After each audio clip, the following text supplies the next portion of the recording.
Well, welcome fellow YouTubers, toy and toy train buffs to another running session out here in the cave. Uh, I know it's been a while. I think, well, last month I think I did a video, yeah. But I just haven't been out here running trains that much.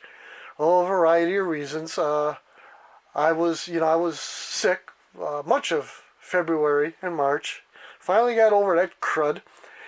But at the same time, we had a loss in the family, and that kind of took the wind out of me. And then when I did feel like coming out here, I was working on my other hobbies. I was taking like a million photographs for my toy blog. And so the trains took a back seat for a little while. And there you have it. I just haven't been out here running trains. Well, today I'm out here running trains. And here we are. First of all, thank you to all my new subscribers. Hey Glenn, hey Pam, how y'all doing? As well as all the other new people to the channel. Hope you like the channel, hope you like the content. I concentrate mostly on trains, running them out here on what I call the Milwaukee Northwestern. When I say out here in the garage, I call the garage the cave. And so this is where I do all my training. Now, first of all, this set we're featuring today was made in 1989, and we bought it in 1991. As a little background, for all you new subscribers, as a little background of me and trains, I guess it dates back to when I was probably first born, or maybe just a year or two later. My dad had bought me an American Flyer S-gauge train set, and I believe it was a Cirrus set. And he built a 4x8 table up in the attic. But I tell you what, and this is a cautionary tale for all you parents out there. If you want your kids to like something like trains, be involved with them. My dad bought the set, and I don't ever remember him setting it up with me up there in the attic. I was about 8 or 9 years old when I set it up myself. All right. Now, I retained an interest in trains because my dad, and this is funny, my dad was born a long time ago, 1900. Yeah, I'm a latecomer. And in 1918, he basically, to make a long story short, in 1918, he rode the rails as a hobo, him and a buddy of his. Yeah. And from about 1918 to 1921, and he would regale us with his stories of life on the rails as a hobo. And there was a few that I still remember, and they were funny. And he would regale us with that. And so we like trains. And then somewhere, I want to say, when was Kennedy elected? Sometime between when he was elected and when he was assassinated, my dad took me and my mom on a trip with the Twin Cities Hiawatha from Milwaukee to the Twin Cities. That was cool. And every now and then we would go to the old Milwaukee Road Train Depot in Milwaukee and just watch trains. So, in that sense, he did keep me involved with trains. Okay, fast forward to when I'm around, I don't know, 11, 12, 13, somewhere in there. I gave away that American Flyer set to an orphanage.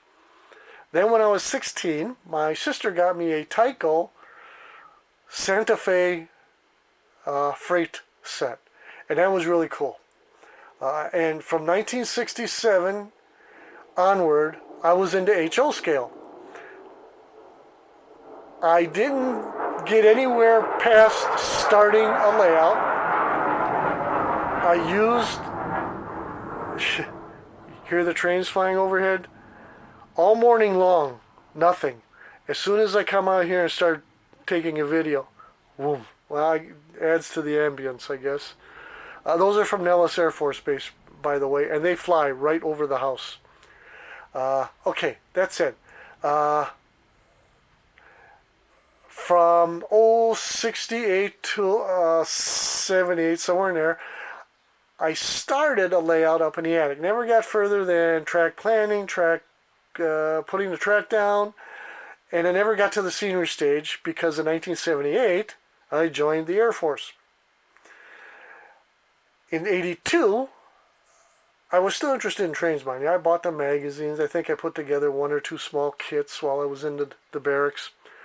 But that was it.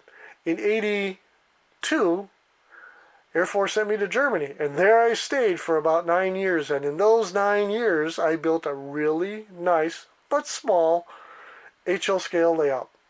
It was mountain scenery. It had a short line mountain town vibe to it, and it was a really nice layout. Unfortunately, when I got orders back to the States, I couldn't bring that thing with me. As small as it was still big. You know, we had furniture.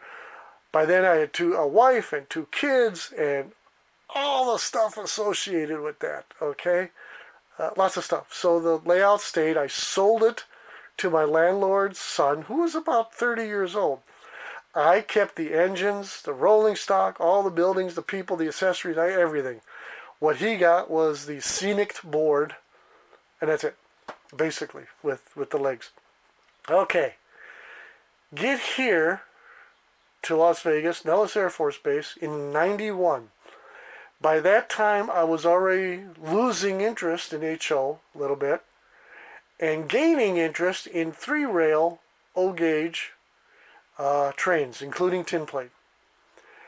And when I get here to Vegas, I hit the ground running when it came to O-gauge. I started buying all kinds of stuff. And I bought a bunch of loose things, and I did post a video of the very first Lionel train set I bought. It was a tin plate set, and I did post videos of that. This set that we've got running today was my very first new in-box Lionel set. It was made in 89. I bought it in 91, actually for my daughter. So technically, it's not even my set. It's my daughter's set. And she said the other day, I told her about this. Hey, I'm breaking out your very first set. And she said, I want pictures of it. Okay, you got it. So I took a bunch of pictures. Plus, we're running it today. This ran around the Christmas tree, and we had it up for the Christmas season. Put away in a box. I didn't run it again until some years back when it was featured on the Edge of Town micro layout. Didn't run it a lot then, but I ran it. And now here we are today, 2026, running it for the 3rd time, essentially, since I bought it. There's not a lot of mileage on this thing. Okay, this is the Iron Horse Freight set. I'll put the set number down in the description. And it came with an engine, tender, 3 cars, and that semaphore you see there, which I just put there today because I wanted to try to use it. The engine is a 442 Columbia type. Headlight, smoke, no sound. The tender is the rattle can, BB can sounds tender. All right. And let's see what we got here. And you'll hear that as we run it.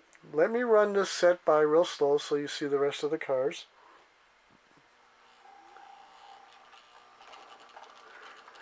It's a decent smoker. Of course, it hasn't been used much. Hear that BB's in there? Got the Wabash gondola with 2 canisters.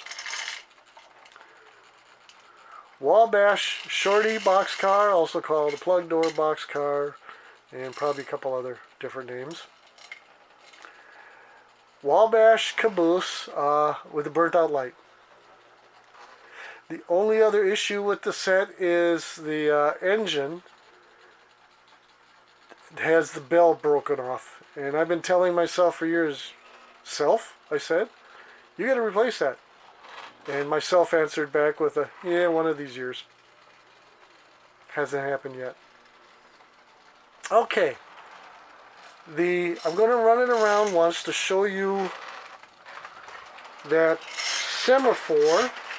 The semaphore was designed for the 027 track that came with the set. It kind of sort of works on this larger standard O track from Menards.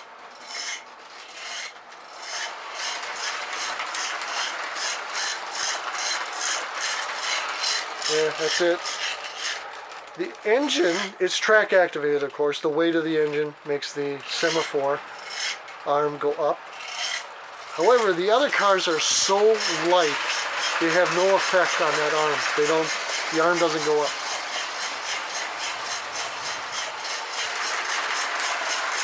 Now,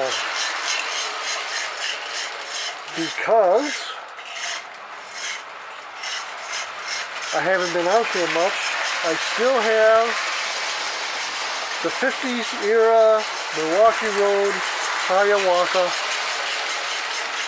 with the F3 diesel ADA unit.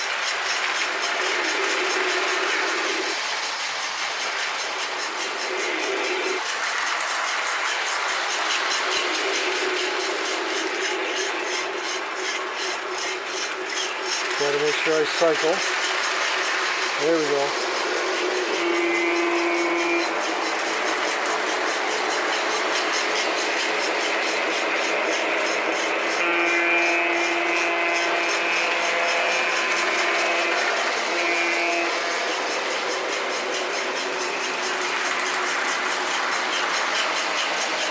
Okay, I'm going to move the tripod.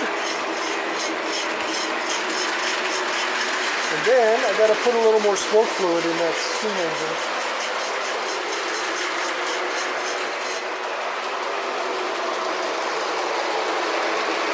It's still smoking, but not a lot.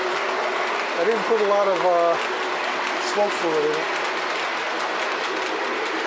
Alright. That should get it going.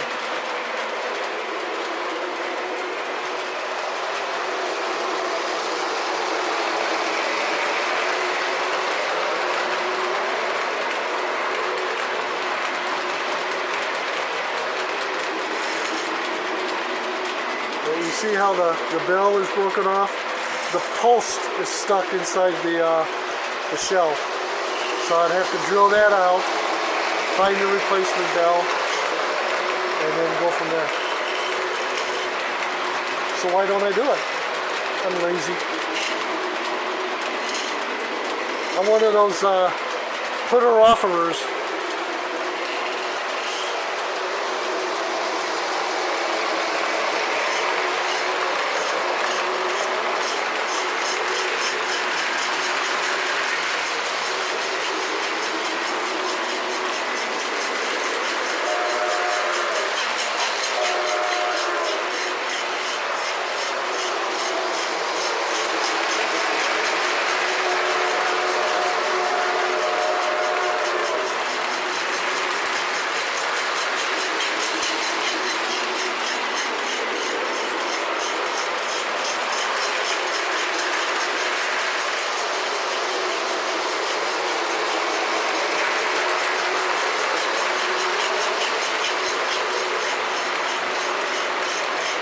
Okay, let's try to get some different angles here.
let's bring it on home.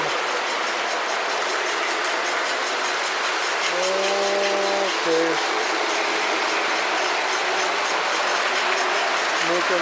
Let him make another lap or two.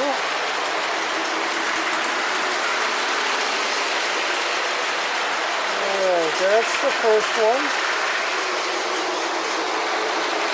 No, wrong one. Come on, Ed, you've only got 2 Transformers. How can you confuse them? Alright. There we go. That's the first one.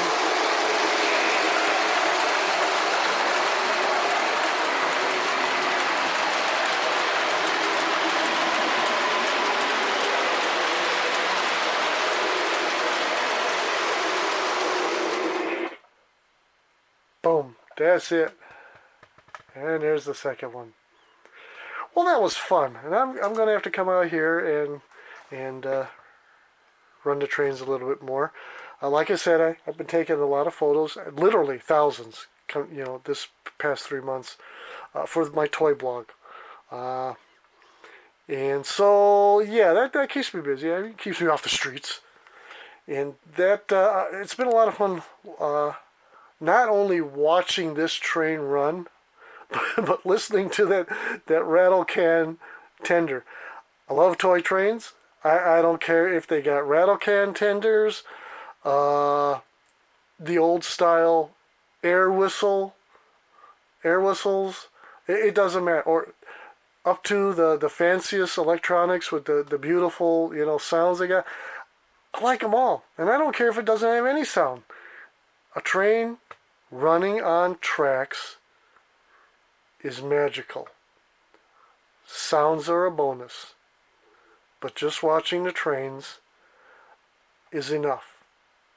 It does something for the soul. That's all I can say.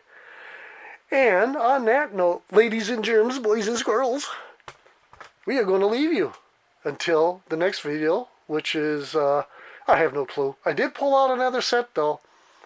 I'm going to run this one first for a while, and then I've got another set that I haven't run in a very long time. And so on that note, thank you to all my new subscribers, and happy railroading to one and all, and have a safe and happy weekend. Today being Thursday, have a safe and happy weekend. Bye, y'all.